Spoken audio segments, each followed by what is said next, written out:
Good evening, and welcome to Let's Talk with Lakshmee, a show about us, our people, our community, our culture, our experiences. And viewers, today on Let's Talk with Lakshmee, I'm honored to bring on a very young, vibrant spiritual leader in our community, none other than Pandit Ji Arun Gossai. Arun is a graduate of Stony Brook University. He's currently an accountant in Manhattan. Arun Ji, welcome to Let's Talk with Lakshmee. Thank you very much, Lakshmi ji. Before I begin, I'd like to say namaskar to you and namaskar to all our viewers. Namaskar. I must say what a pleasure it is to be on this program. I watch it religiously, I must say. And I can't define you in any other way but charismatic.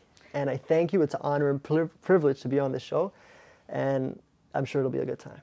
Arun, well, thank you very much for those kind words, charismatic. I feel very blessed and honored that you're saying that today.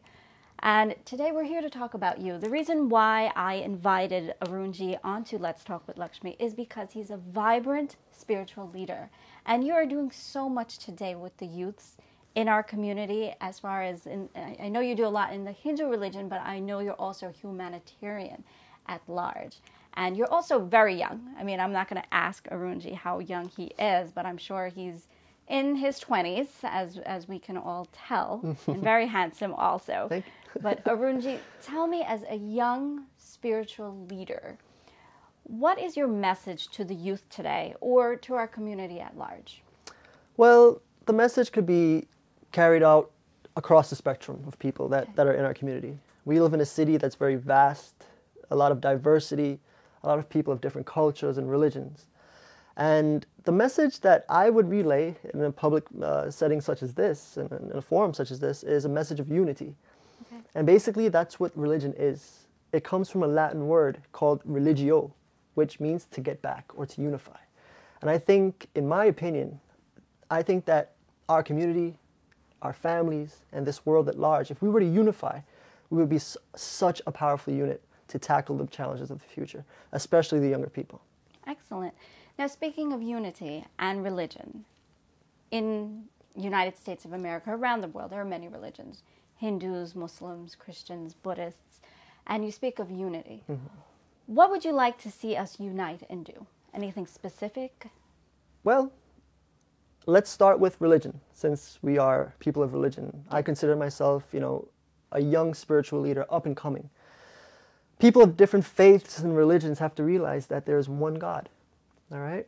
Our Hindu religion is monotheistic. That means we believe in one Lord. But that one Lord takes many manifestations to suit the needs of its devotees or followers. It doesn't matter if a person believes in Jesus. It doesn't matter if a person believes in Allah. It doesn't matter if a person believes in Krishna, Ram. They're all the same in the science of Hinduism.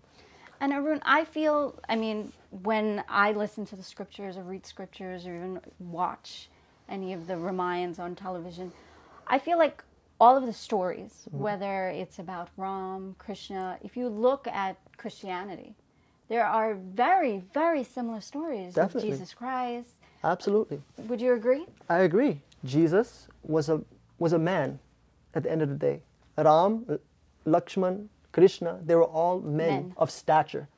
Okay? That's what differentiated them from the rest of the people. And I think, in my opinion, the way they carried themselves, the good deeds they did in their times, the way they treated people, the way they embraced others, it actually made people idolize such personalities. And I always say in my lectures, what makes you think that Ram, Krishna, Jesus even, was different from me and you? We are all avatars. In Hinduism, we believe that an Atma, a soul, resides in each and every one of us. And it's up to us, it's up to the individual to believe this and actually have faith that we too can be just like Ram. We can live up to his examples, the precedents, many examples left behind in the Ramcharitmanas. Lord Krishna left many examples in the Bhagavad Gita. It's up to us to follow. And this is the way to realize them. And this is the way to unify, in my opinion. Now, our religion teaches us that God is within us. Mm-hmm. God lives in us. Right. In your opinion, when we see someone do something wrong, or maybe commit a murder, or steal, but yet God is supposed to be in us, what would you say makes this person do something in such a negative manner? Well, Lakshmi, in the Ramcharitmanas, Tulsidas Ji says that in every single human being, there's something called Sumati and Kumati. And what is Sumati and Kumati? Sumati is basically knowledge Okay. that comes from good deeds and comes from the good side of us. All right? Kumati is doing bad things because we are ignorant of the situation. So the person who is stealing, the person who is doing the wrong things, the person who is not living up to the expectations of the elders in the community, they are basically governed by something called kumati, which is simply ignorance. Now it's up to people of higher standings in life, the priests, the doctors, professionals, and as well as religious people, Okay. to help these people, especially youngsters, come out of kumati, which is ignorance, and enlighten them and bring them into a state of sumati. And bringing out sumati comes with the phrase sattvic, which is divine qualities. And it's up to us, people like spiritual leaders, role models in the community, to bring about knowledge and to make people understand that they are more divine than they are bad. Now, in the Hindu religion, we believe in reincarnation. Mm-hmm. Now, if someone is performing these evil deeds and are not helped by spiritual leaders, they haven't been privileged enough or fortunate enough, I should say, to be helped. Mm-hmm. Would you believe that they would come back and be reincarnated again, or do they go to the underworld? What is your opinion on that? Well, in Hinduism, in Sanatana Dharma, we don't really believe in an underworld. Okay. We believe that the underworld and heaven, right, resides right here on earth. So judging from our good deeds and what we do, if you plant a mango seed, a mango tree is going to grow. Right. If you plant a cherry seed, a cherry tree is going to grow. So depending on what we do in our life, whether good or bad, we will reap those fruits later on. Have you ever wondered why a good person suffers in this life? Of course. All Of course. of us wonder why. This is a great phenomenon. And this is where the law of karma comes in. We must have done something, a good person who was suffering and going through tremendous hardships in this life, we must have done something in the past, In our past recent lives. or as far back as the last life, that wasn't satisfactory. And the good person who is undergoing some kind of hardship is simply burning out their bad karma. That's why a good person who is going through hardships and a person who continues to do good in the face of those hardships, they always win out at the end because they're planting good seeds. And when you plant good seeds, it doesn't matter what happens to you at this present time, it always ends up getting better. This is our philosophy. Excellent.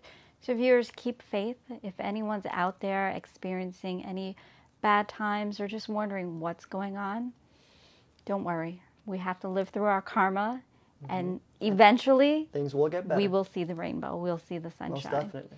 Now, Arun Ji, tell me, our youth today. It's very hard growing up in today's society. Everywhere you turn, it's difficult to decide. Do I do the right thing? Do I do the wrong thing? Where do I go? Do you think religion can help guide our youths of today? Definitely. Religion is a powerful tool, in my opinion, to guide young people and older people alike.